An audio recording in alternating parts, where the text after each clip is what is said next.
నమస్కారం JP news కు స్వాగతం. తిరుపతి జిల్లా వెంకటగిరి మండల గ్రామ సర్పంచులకు పంచాయతీ కార్యదర్శులకు రిఫ్రెషర్ శిక్షణ కార్యక్రమం జరిగింది. 3 రోజుల శిక్షణ తరగతుల్లో భాగంగా మంగళవారం తిరుపతి జిల్లా వెంకటగిరి రూరల్ మండలం జంగాలపల్లి గ్రామంలో ఉన్న చెత్త నుండి సంపద తయారీ కేంద్రాన్ని గ్రామ సర్పంచులు, కార్యదర్శులు, ఉన్నత అధికారులు సందర్శించి శిక్షణ తరగతులను నిర్వహించారు. ఈ సందర్భంగా వారు మాట్లాడుతూ పంచాయతీలోని విద్యుత్, మంచినీటి సౌకర్యం, పారిశుద్ధ్య కార్యక్రమాలు తదితర వాటిపై గ్రామ పంచాయతీ నిర్వహించే విధి విధాన నిర్వహణలో భాగంగా ఈ రిఫ్రెషర్ ట్రైనీ ముఖ్య ఉద్దేశమన్నారు.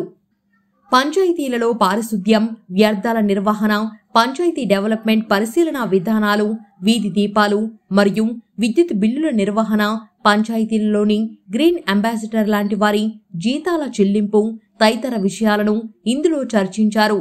ఈ కార్యక్రమానికి మండల అధ్యక్షురాలు తమ్మిరెడ్డి తనూజ శివారెడ్డి, గ్రామ సర్పంచుల అధ్యక్షుడు తుమ్మూరు మస్తాన్ రెడ్డి, జంగాలపల్లి సర్పంచ్ ప్రమీల, కల్పాడు సర్పంచ్ చెంచు ప్రసాద్తో పాటు అన్ని గ్రామ సర్పంచులు, అధికారులు తదితరులు పాల్గొన్నారు.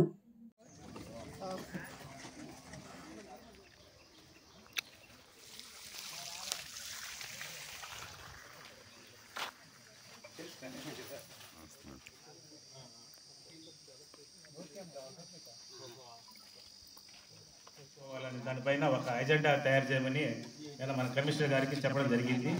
దాని ఈరోజు వీసీలో కూడా చెప్పడం జరిగింది. ఈరోజు వీసీలో కూడా మన డైరెక్టర్ గారు, అడిషనల్ కమిషనర్ గారు ఈరోజు వీసీలో ఏం చెప్పారంటే, పంచాయతీల్లో ఏమేమి వర్కులు చేపట్టాలా, మన పంచాయతీలో ఏమేమి వర్కులు ఉన్నాయి వాటిని ఐడెంటిఫై చేయండి ముందు. అంటే ఎంజీఎన్ఆర్ఎస్ వాళ్ళతో కలిసి మన ఏపీఓ కానీ, అంటే జిల్లాలో డోమాపీడి, అదేవిధంగా మండల స్థాయిలో మన ఏపీఓ గారు, పంచాయతీ సర్పంచులు, మన కార్యదర్శులు కూర్చొని ఒక ఎజెండా తయారు చేయండి. పంచాయతీలో మనం ఏం వర్కులు చేయాలి అనేది మీరు ఒక లిస్టు తయారు చేసిన తర్వాత మేము ఒక షెడ్యూల్ ఇస్తాము. ఆ షెడ్యూల్ ఇచ్చిన తర్వాత గ్రామ సభ పెట్టి, గ్రామ సభలో ఆమోదించిన తర్వాత దానికి ఎంత బడ్జెట్ అనేది మేము అలాట్ చేస్తాము అని ఈరోజు వీసీలో చెప్పడం జరిగింది.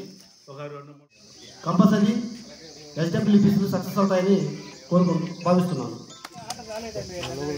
సర్పంచులందరికీ, సెక్రటరీలకి, ప్రత్యేకంగా ఎంపీపీ గారికి, క్లాబ్ మిత్రులకి అందరికీ నా నమస్కారాలు.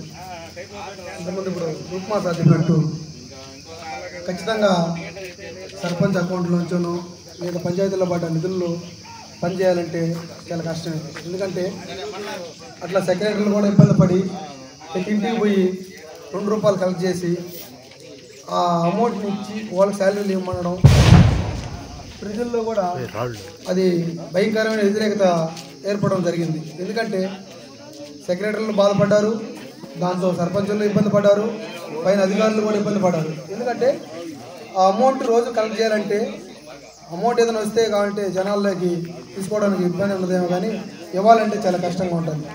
₹2 ఎందుకు ఇవ్వాలి? ఈ పొడి చెత్త, తడి చెత్త ఇట్లన్నింటినీ అవి మా ఇంట్లో మాకు దెబ్బలే ఉంటాయి కదా, పల్లెటూరే కదా, ఇది టౌన్ కాదు కదా, మేము దెబ్బల్లో పోసుకుంటాము. ఇట్లా మాటలు ఇట్లా దాన్ని కూడా స్ప్రే చేసి అందరూ సెక్రటరీలు కూడా చాలా బాధపడ్డారు.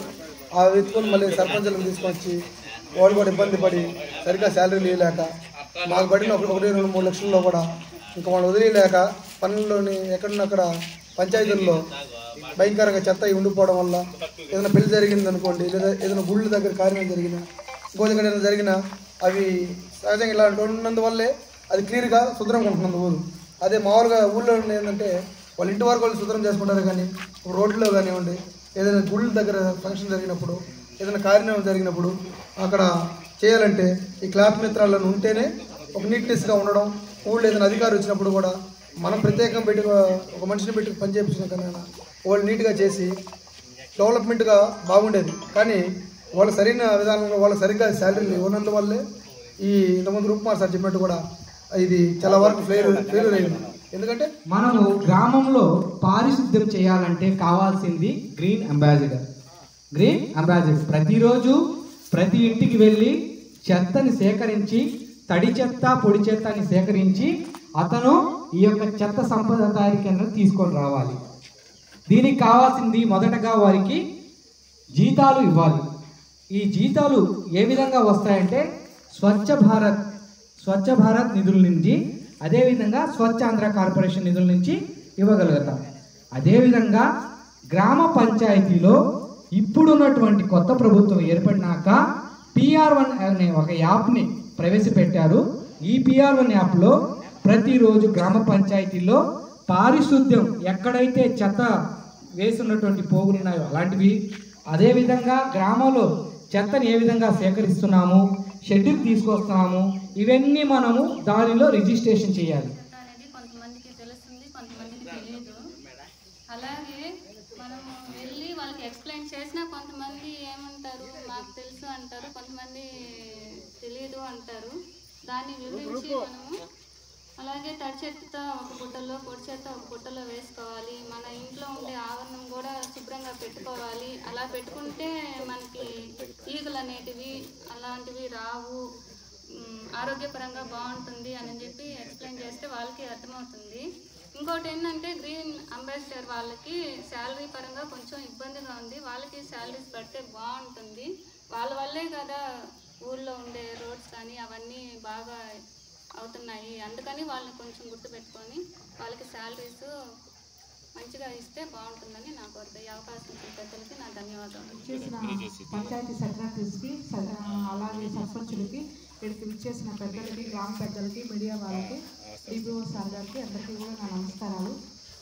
ఇప్పుడు దాకా చెప్పిన విధంగా మన పంచాయతీలో మీరు చెప్పినట్టు ఫాలో అవుతే మన పంచాయతీని, మన ప్రజల్ని అందరినీ కూడా గ్రీన్ సిటీ అంటారు కదా, అలా ఉంటుంది.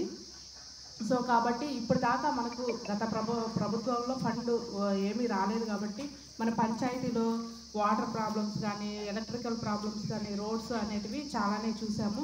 ఇంకా ఈ గవర్నమెంట్లో అయినా మనకు ఫండ్ వస్తుంది అని చెప్తున్నారు. ఫండ్ సద్వినియోగం చేసుకొని ప్రతి ఒక్కరు కూడా పంచాయతీలో లైటింగ్స్ కానీ, అలాగే పారిశుద్ధ్యాన్ని అందరూ కూడా మన విలేజ్ని క్లీన్గా పెట్టుకొని చూపించాలా.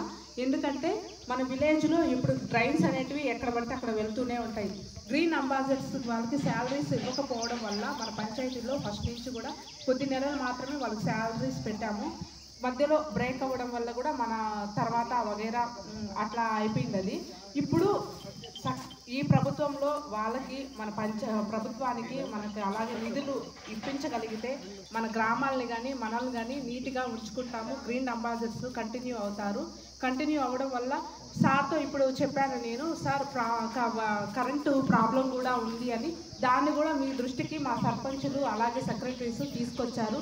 దాన్ని కానీ మీరు వీలైనంత తొందరగా చేయగలిగితే మా పంచాయతీలు నిధులు నిల్వ ఉంటాయి. ఆ నిధితో మేము మా పంచాయతీలని డెవలప్మెంట్ కోసం ఉపయోగించుకుంటాము.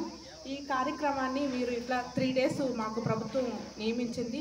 3 days కార్యక్రమంలో సెకండ్ డే ఇలా నిర్వహించి మీరు రావడం, మా వాళ్ళకి ఎక్స్ప్లెయిన్ చేయడం, ఇంకా తెలియని విషయాలను తెలుసుకున్నాము. దీనికి మీకు ధన్యవాదాలు సార్. మా అందరి తరఫున కూడా థ్యాంక్ యూ సార్.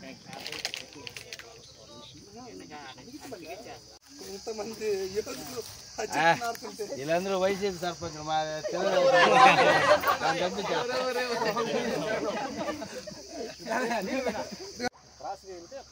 సార్ మీరు సెంటర్ ఉండకూడదా?